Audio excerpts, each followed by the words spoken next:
Before I begin, I'll warn you, I coined a term as I was writing this sermon. It is the Maddow sermon, meaning this is a Maddow sermon, meaning there's a long build-up before I get to the point. Taken from the lovely and wonderful Rachel Maddow. But stick with me, I promise there is a point, and I'll make it eventually. Am I my brother's keeper? This is a question that has resonated throughout the ages and continues to shape the core of our humanity. The origins of this question are rooted in one of the oldest stories in human history, the story of Cain and Abel. It's a narrative that has been passed down through generations, found in the book of Genesis in the Bible. While it's a story that belongs to the religious traditions of Judaism, Christianity, and Islam, its message transcends any one faith and speaks to the fundamental principles of compassion and unity that unite us as human beings. In the story, two brothers, Cain and Abel, stand at the center of a familial drama. While it may be tempting to think of this as the world's first sibling rivalry, there's more to the story. Cain and Abel both make offerings to God. Cain, a farmer, offers the fruit of his harvest as a sacrifice to God, while Abel, a shepherd, presents the fat of the firstborn from his flock. Both brothers offered to God a sacrifice that was reflective of not only their occupations, but their identities. But God did not look upon both sacrifices the same. Instead, they favored and accepted Abel's sacrifice and rejected Cain's. I never understood this from a religious standpoint, but from a purely culinary perspective, I hope I don't offend my vegan friends, I would prefer a good lamb chop over vegetables any day. Nevertheless, Cain does not take this rejection well. He allows anger and jealousy to overwhelm him, driving him to kill his own brother. When God comes to visit again and inquires as to the whereabouts of Abel, Cain attempts to dodge responsibility with the question, "Am I my brother's keeper?" Cain's response transcends the immediate context. He's not merely challenging the implication that he should know the location of his biological brother. His question, and the question I hope to explore today, is whether mankind has a responsibility to look out for and to care for those around us, especially when they're struggling. This question cuts right to the heart of what it means to be human and live in a community. Am I my brother's keeper? For brevity and inclusiveness throughout this sermon, I'll shorten it to, am I my neighbor's keeper? As we reflect on this question, we're reminded of the importance of compassion and support during difficult times. Undoubtedly, we've all witnessed others who seem to be lost and in need of someone to reach out a hand and offer to be their keeper or guide. Probably all of us have experienced moments in our lives when we've hit rock bottom, and we felt like we had nowhere to turn. As I was writing this sermon, the subtitle I wrote here was Rock Bottom. As I pondered how I could best illustrate this concept, I remembered an experience that had a profound impact on my life and memory. In the summer of 1997, I was just 17 years old, almost 18, and had just graduated from high school. I planned to join the military, but those hopes were destroyed when I weighed in at Fort Jackson and the Army told me I was too fat to be a soldier. As I was searching for direction in my life, I began to feel a calling to the ministry.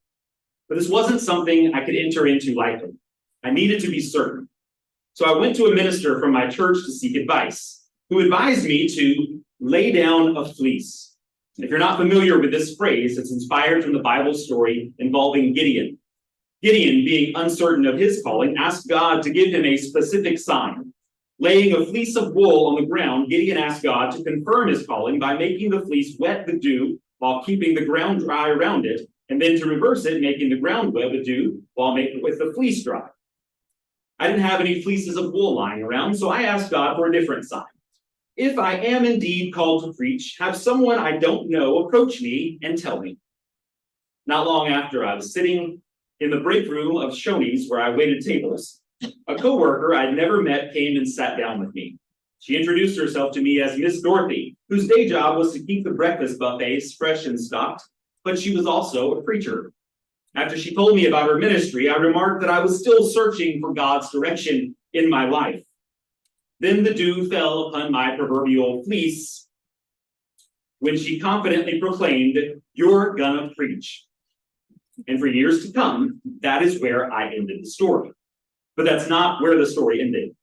Miss Dorothy, the prophet of the Shoney's breakfast buffet, actually said more to me, but the rest of her prophecy was omitted from my story because it did not fit my theology. Her entire prophetic utterance was, and after all these years, I still remember it word for word, "You're going to preach. You'll study the Bible, but when you preach, you need to forget about the Bible. Those are other people's testimonies," she said. "You're going to preach your testimony." It was not until I was writing this sermon that I realized Miss Dorothy's entire prophecy had come true. See, I could pull from a number of biblical narratives that illustrate people hitting rock bottom. Bible stories that are often omitted from sermons and Sunday school lessons. Noah, for example, who after a series of events found himself in a deeply troubling situation leading to inappropriate relations with his own daughters. Then there's the story of Absalom, whose justified anger over his sister's assault led him to revolt against King David, ultimately resulting in his tragic death. We can't forget Peter, whose greed drove him to deny Christ and in a moment of despair took his own life. And of course, there's the quintessential example of hitting rock bottom, the story of the prodigal son, who after squandering his father's inheritance hit such a low point that he envied the food given to pigs. I could delve into great detail about any one of these or many other stories, but those are other people's testimonies. I need to preach my own. And much like the Bible, when I read aloud from the book of my life, there are some chapters that I often skip past. But today I feel compelled to share at least a glimpse of that with you today. Specifically, I'm referring to my rock bottom moment. As I've preached to you on the first Sunday for over a year now, you may have noticed some gaps in my biography, things that don't quite add up. For instance, I've shared my journey numerous times, especially about the pivotal moment in 2007 when I served as a pastor of a Pentecostal church in Georgetown, South Carolina. During that time, when I came out of the closet, leading to my departure from the church and the dissolution of my marriage. But you've also met my daughters who live right here in Bullitt County, as does their mother, my ex-wife. I've mentioned that they came here with me when I worked for Bullitt County Schools. And until just a few years ago, I lived with them not far from here in Brooklet. I've talked about my divorce in 2009. And I've also mentioned my divorce in 2020. Much like a puzzle with a conspicuous gap, there's a critical piece of my life story that hasn't found its place in the narrative that I've shared. However, it's not that the puzzle piece was missing, but rather I had it tucked away in my pocket, afraid to take it out until now. Still a little afraid today. Like many people, my rock bottom moment involved alcohol, which I first encountered when I was 27 years old. Growing up, my parents never drank. And during my teenage years and early 20s, my religious devotion led me to see even the slightest consumption of alcohol as sinful. However, when I came out, I not only lost my church, the only community I'd ever known, but also nearly every important relationship in my life. I sought to find that lost sense of community and belonging within the LGBTQ community. Unfortunately, the only place I knew to connect with other LGBTQ individuals was in a gay bar, where I was introduced to drinking for the first time in my life. Having no concept of drinking in moderation, whenever I partook of alcohol, it was always in excess. Let me pause to clarify that I don't want to diminish the value of the friendships and relationships formed during this time in my life. When I craved a sense of community, they were there for me. When my family members, both figuratively and sometimes even literally, turned their backs on me, the familiar faces in the bar became my family. However, my social life revolved around a bar stool, and I had no positive examples of moderation in my life. This led me to believe that the only way to have fun and be social was to drink, and the only way to drink was to binge drink. During this period, I was in a series of relationships, most of which, in retrospect, ended due to excessive drinking on my part, their part, or both. Only one of these relationships lasted more than a few weeks. We lived together, and most of the time our relationship was healthy. My daughters spent weekends, extended time during the summer with us.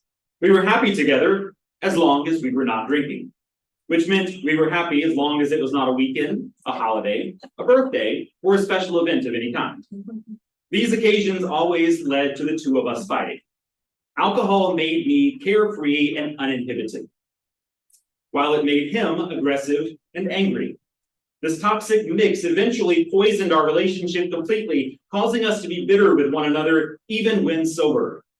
During one fight, I moved out, but we kept dating. So now, whenever we did see each other, it felt like a special occasion. And special occasions meant drinking, and drinking led to more fights.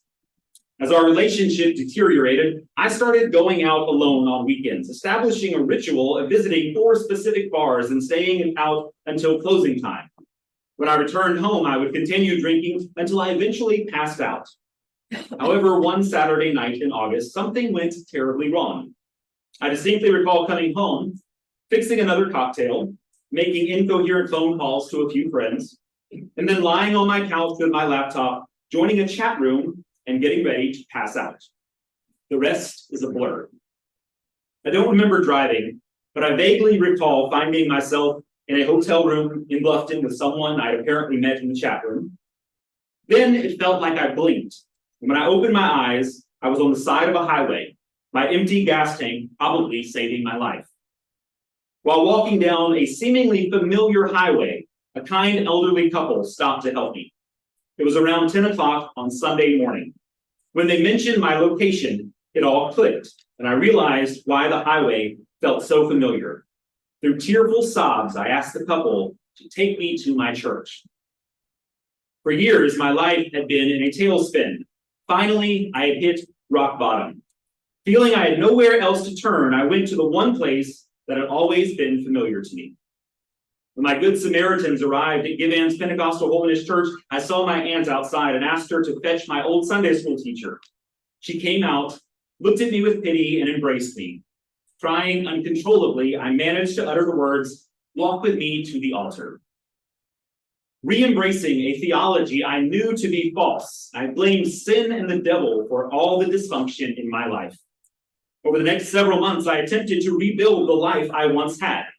I courted my ex-wife, and on January 1st, we were remarried. It didn't take long, though, for me to admit what I already knew deep down. Pentecostalism was like a safety blanket, offering warmth and protection, but it didn't change who I was or provide the help I needed. My wife and I settled into what can be best described as a platonic marriage. We lived in the same house, raising our children together. Though we didn't openly acknowledge it to each other, we knew our marriage had an expiration date. I lived for the better part of a decade in what I call a transparent closet. I didn't claim to be straight, nor did I acknowledge being gay. Despite almost never being alone, these were the loneliest years of my life. I lost all my friends in the gay community, and when church didn't work out for the second time, I lost those friends too. Although I eventually found a community at the UU Church of Savannah, it was challenging to form genuine relationships from behind the glass doors of my closet. Do I have regrets? Sometimes, yes. I have many of them. But then sometimes, no. I'm thankful that I was able to be in the same home and raise my daughters full time. I was able to be there for them during the most formative years of their lives, and that I will never regret. But hitting rock bottom in the way I did has left me with scars and bruises that to this day have not fully healed.